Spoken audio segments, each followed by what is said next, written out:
Assalamualaikum dan hai. Dalam video kali ini, kami akan membentangkan mengenai terapi kerusi kosong. Ahli kumpulan kami terdiri daripada Nurul Syahsyaliana, Nurul Aina binti Sanusi, Nik Nur Atirah, Nik Umar Rahanan dan saya Nur Izzianti Afrika. Isi kandungan bagi video ini adalah pengenalan, pendekatan teori dan strategi, video simulasi dan kesimpulan. Kerusi kosong adalah salah satu terapi yang paling popular dan terkenal dalam teori Gestalt. Terapi kerusi kosong adalah teknik yang digunakan untuk mengajak klien untuk meluahkan perasaan tersembunyi mereka melalui permainan peranan iaitu permainan role play, di mana permainan peranan ini dilakukan oleh seorang klien yang memegang dua watak ataupun dua peranan. Seperti klien tersebut membayangkan individu seorang lagi duduk di kerusi kosong dan bercakap dengan individu tersebut. Teknik ini menyuarakan pengalaman klien dan sebagai salah satu cara untuk memahami apa yang dialami oleh klien itu sendiri. Teknik kerusi kosong ini juga merujuk kepada teori Gestalt yang memandang positif kepada manusia. Yang pertama, bahawa manusia ni mempunyai kemampuan untuk menjadi sesuatu. Yang kedua, manusia ni adalah makhluk dengan kemampuan untuk mengurus diri sendiri. Teori Gestalt ni bertujuan untuk membantu orang untuk mengembangkan diri, mencapai kematangan dan bertanggungjawab terhadap diri mereka sendiri. Pendekatan yang digunakan dalam teori Gestalt melalui terapi kerusi kosong ni yang merupakan salah satu teknik ataupun salah satu terapi yang paling popular dalam Gestalt yang dilaksanakan dengan menggunakan dua kerusi.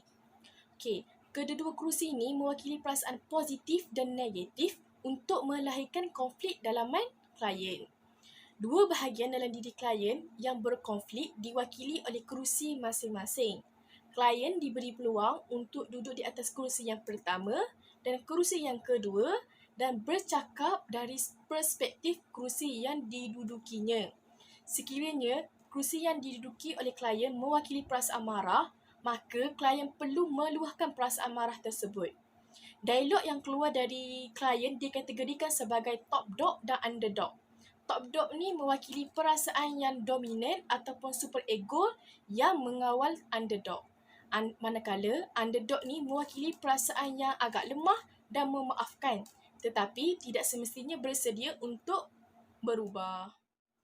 Peluang untuk meneroka top dog ini pada akhirnya akan membuat klien melalui apa yang dipanggil sebagai pengalaman, iaitu klien akhirnya menyedari, merasai dan mengetahui siapakah dirinya secara mendalam. Bismillahirrahmanirrahim. Seterusnya iaitu strategi kerusi kosong. Strategi kerusi kosong ini adalah strategi yang digunakan untuk mengatasi konflik atau usaha dalam memahami diri. Konflik yang dialami oleh klien mungkin berpunca daripada konflik dalaman ataupun konflik luaran. Dalam konflik ini biasanya timbul akibat daripada masalah konsep kendiri. Ketidakupayaan untuk mengenali konsep kendiri dapat berkembang menjadi konflik luaran. Perkara yang sama dinyatakan bahawa kerusi kosong adalah strategi kaunseling yang digunakan untuk membantu klien memahami orang lain, iaitu konflik lah. Dalam strategi ini, kaunselor akan menyediakan dua kerusi kosong. Institute Australia of Professional Counselor AIPC menyatakan bahawa teknik kerusi kosong adalah kaedah untuk memudahkan dialog antara klien dan lain-lain atau dialog antara kepribadian bahagian klien. Strategi kerusi kosong dilakukan dengan menyediakan dua tempat duduk kosong yang dapat digunakan oleh para klien berdialog dengan diri lain di dalam klien itu sendiri atau seseorang yang lain yang mempunyai konflik dengan klien. Strategi kerusi kosong juga adalah terapi di mana anda menyatakan pemikiran dan perasaan seolah-olah anda bercakap dengan orang tertentu. Walaupun orang itu tidak hadir, anda mengarahkan kata-kata dan gerak isyarat anda di kerusi yang kosong dan bayangkan orang yang duduk di dalamnya semasa anda sedang bercakap. Langkah-langkah menggunakan strategi kerusi kosong. Jadi seperti yang dijelaskan oleh Alfred, iaitu yang pertama adalah kaunselor menyediakan dua tempat duduk kosong. Seterusnya meminta klien untuk memilih salah satu tempat duduk kosong yang ada. Seterusnya, bertanya kepada klien dengan menyatakan masalah. Seterusnya, meminta klien untuk bergerak kedudukan dan menyatakan ungkapan balas. Seterusnya, memberi jaminan kepada klien bahawa semua perasaan dan pemikiran telah dibuang atau telah akan dihilangkan. Dan yang terakhir iaitu memberi peluang kepada klien untuk meluluskan rancangan tindakan yang akan dilaksanakan. Pengebuasaran strategi kerusi kosong akan dilakukan apabila kaunselor mendapati bahawa kaunseling menjadi tidak cekap ketika klien harus berpindah dari satu kerusi ke kerusi yang lain. Seterusnya, penggunaan teknik kerusi kosong. Teknik kerusi kosong boleh digunakan dalam hampir setiap situasi kaunseling. Setiap kali klien dalam kaunseling untuk isu yang melibatkan konflik dengan orang lain sebagai contoh, maka teknik ini sangat membantu. Jadi antaranya kaunseling individu bagi pasangan, kaunseling kesedihan, berurusan dengan trauma masa lalu dan perancangan masa hadapan. Jadi untuk isu perancangan masa hadapan ni, katakanlah klien ni bercanggah dengan seseorang dan klien tahu dia akan bercakap dengan mereka tak lama lagi. Mempunyai perbualan ini mungkin kelihatan hebat, dan jadi jika klien merasa cemas tentangnya, klien mungkin bimbang bahawa dia tidak akan mengatakan apa yang dia perlu katakan apabila dia mempunyai peluang. Jadi teknik kerusi kosong ini membolehkan klien mengamalkan apa yang klien katakan sebelum ini. Apabila klien akhirnya mempunyai perbualan, dia mungkin akan berasa lebih santai dan terkawal walaupun dia tidak mengatakan seperti apa yang dia hendak lakukan. Hai, nama saya Nik Natira binti Nabil Rashid, memegang watak sebagai kaunselor. Hai, Assalamualaikum. Saya Shasha, memegang watak sebagai klien yang bernama Laila. Assalamualaikum, Puan. Waalaikumsalam. Silakan masuk. Silakan duduk, Laila. Laila, apa khabar? Sihat? Terima kasih, Puan. Alhamdulillah, baik, Puan. Baik, Laila. Jadi, apa yang saya boleh bantu Laila?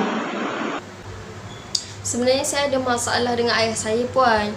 Tak lama lagi saya akan sambung belajar. Ayah saya suruh ambil jurusan kedoktoran, tapi saya tak minat. Saya nak ambil jurusan psikologi. Jadi, apa respon ayah kamu bila dapat tahu yang kamu tidak berminat dengan jurusan kedoktoran ni? Ayah saya marah-marah saya, Puan. Dia cakap kalau saya tak nak ikut arahan dia, dia tak nak bayar yuran pengajian saya. Dan dia juga ancam saya kalau saya tak dengar arahan dia, dia nak halau saya daripada rumah. Apa yang kamu buat bila ayah kata begitu kepada kamu? Biasanya saya akan berdiam diri je, Puan. Daripada kecil lagi, kalau ayah saya marah-marah saya diam je. Saya tak berani nak melawan. Oh, begitu. Jadi, boleh saya tahu sekarang ni Laila nak ikut arahan ayah, nak ikut kehendak ayah Laila, atau Laila nak tetap dengan pendirian Laila untuk mengambil bidang yang Laila minat? Boleh saya tahu?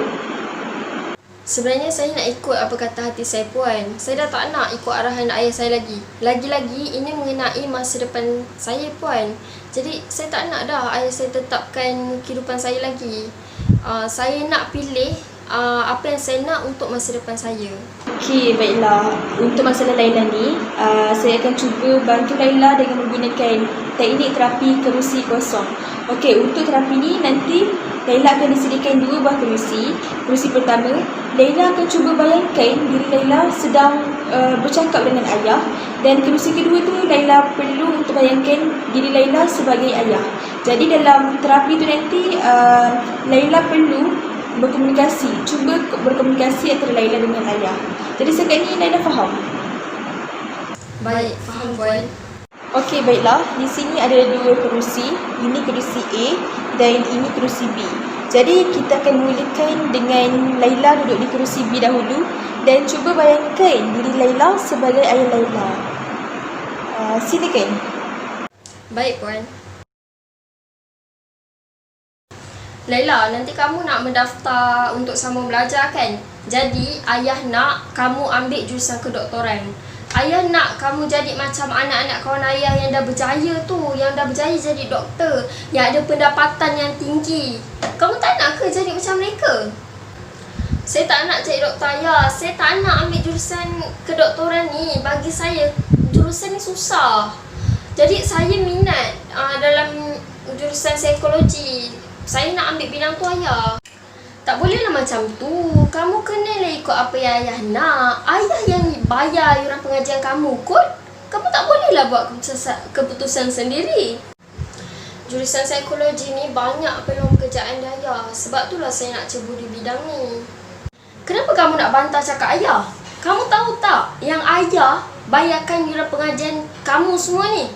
Ikut je lah cakap ayah. Ayah, selama ni saya ikut je apa yang ayah nak dari kecil lagi.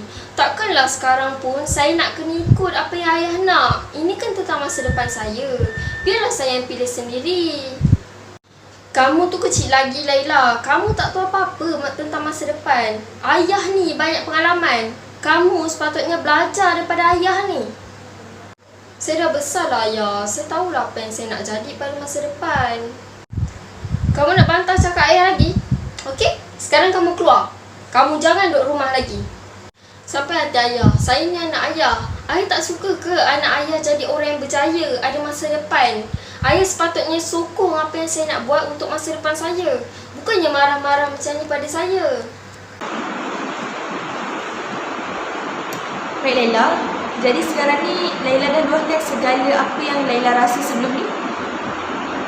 Alhamdulillah, dah puan. Sekarang bagaimana perasaan kamu? Alhamdulillah, sekarang dah lega sikit puan. Sebelum ni banyak perkara yang saya pendam untuk nak luahkan kepada ayah saya. Jadi selepas ni apa yang kamu akan lakukan? InsyaAllah puan, selepas ni saya akan cuba beritahu ayah saya tentang apa yang saya rasa selama ni. Dan saya akan cuba beritahu ayah saya tentang apa yang saya nak lakukan ini adalah untuk masa depan saya juga. Baiklah Laila, sekarang Laila sudah tahu apa masalah Laila dan cara bertolong sayangnya kan. Jadi saya harap lepas ni Laila pulang ke rumah dan cuba ajak ayah berbincang tentang perkara ini secara baik, okey? InsyaAllah puan, terima kasih. Kesimpulannya, teknik kerusi kosong ini dipraktikkan bagi mengatasi klien yang mengalami unfinished business, iaitu urusan yang tidak selesai, yang mana urusan ini tidak dapat diungkapkan oleh klien kepada orang tersebut kerana klien tidak menyedari sepenuhnya terhadap masalah yang dialaminya dan klien merasa tidak berdaya dan tidak percaya terhadap diri sendiri. Maka teknik ini membantu klien menyelesaikan urusan yang tidak selesai yang selama ini membebani kehidupan klien dan membantu klien memberikan kesempatan untuk menyatakan perasaan, fikiran dan sikap yang sebenar yang ingin diungkapkan oleh klien. Itu saja. Terima kasih.